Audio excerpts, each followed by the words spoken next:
అందరికీ నమస్కారం. BSL logs and కిచెన్కి స్వాగతం. సకల దేవతా స్వరూపుడు, పిలిచిన పలికే దైవము, అండగా ఉండే పరంధాముడు, పురుషోత్తముడైన బాబా జీవిత చరిత్రలో బాబా సమాధి చెందిన తర్వాత జరిగిన ఒక సంఘటన అండి ఇది. సికింద్రాబాద్లో ఒక దంపతులు ఉండేవాళ్ళండి. వారికి చిన్నప్పటి నుంచి కూడా అమ్మాయికి, రేణుక అమ్మాయి పేరు, చిన్నప్పటి నుంచి కూడా వాళ్ళ ఇంట్లో షిరిడి సాయినాథ్ని భక్తిగా పూజించేవాడు. ఆ అమ్మాయి కూడా అదే అలవాటు అయిందనమాట. వాళ్ళకు కొత్తగా పెళ్ళయిందండి.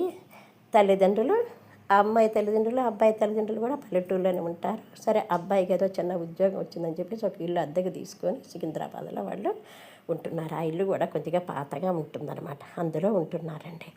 చక్కగా ఇద్దరు కూడా చిన్న చిన్న జాబులు ఏదో చేసుకుంటున్నారు, ప్రశాంతంగా ఉంటున్నారు, అన్యోన్యతగా కూడా ఉంటున్నారు అనమాట. అప్పుడప్పుడు పెద్దవాళ్ళు వస్తున్నారు, గమనిస్తున్నారు, వెళ్తున్నారు. ఆ అమ్మాయి కడుపు పండింది, ఒక చక్కని పాపాయి పుట్టిందనమాట. ఆ పిల్లకి సాయి అమృత అని పేరు పెట్టుకున్నారండి. ఎందుకంటే బాబా అంటే ఆవిడకి చాలా భక్తి కదా, అందుకని సాయి అమృత అని పేరు పెట్టుకున్నారండి. చక్కగా పాపాయిని చూసుకుంటూ ఒక 4 నెలల పాటు పుట్టింట్లో ఉండి వచ్చేసింది. 5వ నెల వచ్చిందండి. ఆమెతో పాటు వాళ్ళ అత్తగారు కూడా 2-3 నెలలు ఉన్నది. తర్వాత తల్లి వచ్చి ఒక 2 నెలలు ఉంది, ఏదో సహాయంగా ఉండి వెళ్ళిపోయినారు. తర్వాత పిల్లకి 1 సంవత్సరం అవుతున్నదండి. సన్నగా ఇంట్లో ఎవరూ లేరు. ఆ అమ్మాయి రేణుకాను, బిడ్డ అమృత మాత్రమే ఉందన్నమాట. భర్త ఏమో డ్యూటీకి వెళ్ళాడు. పెద్దవాళ్ళు కూడా ఇంట్లో ఎవరు లేరు. ఆ పిల్ల సన్నగా ఎందుకో ఒకటి ఆడవటం మొదలుపెట్టిందండి. చంటి పిల్ల పాలిచ్చింది. అరే, కడుపు నిండా పాలిచ్చాను కదా, ఎందుకు ఆడపట్టలేదు అనుకుంది. పోనీ ఉక్కబోస్తుందేమోనని చెప్పేసి ఒళ్ళంతా బట్టలు మార్చే శుభ్రంగా ఒళ్ళంతా తుడిచి పౌడర్ వేసింది, బొట్టు అన్నీ చేసింది.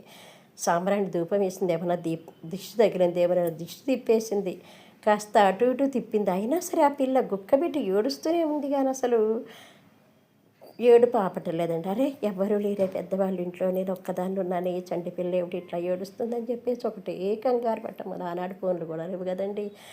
ఏం చేయాలని చెప్పి ఒకటే టెన్షన్ పడిపోతుంది. బాబా నువ్వే దిక్కు బాబా, ఈ పిల్ల ఏంటి ఇట్లా ఏడుస్తుంది, అసలు ఏం జరుగుతుంది బాబా అని చెప్పేసి బాబా ఫోటో వైపే చూసి నువ్వే దిక్కు బాబా, ఈ పసిపిల్ల ఏడు పాపే భారం, నీతో ఏం చేసి అసలు ఏడు పాపట్లేదు అనమాట. నువ్వే దిక్కు బాబా అనుకుంటూ బాబా వైపు చూస్తాను పెట్టేసుకొని వాకిట్లో పరిగెత్తిందండి. అలా కాస్త దిప్పుకొద్దామని చెప్పేసి వాకిట్లోకి అలా వెళ్ళిందో లేదోనండి, సన్నగా వాళ్ళు ఉంటున్న ఇల్లు కుప్పగూలిపోయిందనమాట. అంటే వాళ్ళకి రక్షించటం కోసమే సాయి ఆ పాపలో దూరి అలా ఏడిపించారనమాట. ఆమె వెనక్కి తిరిగి చూసి ఒక్కసారిగా ఉలిక్కిపడింది. బాబా, మా ప్రాణాలు కాపాడేవా తండ్రి అని చెప్పేసి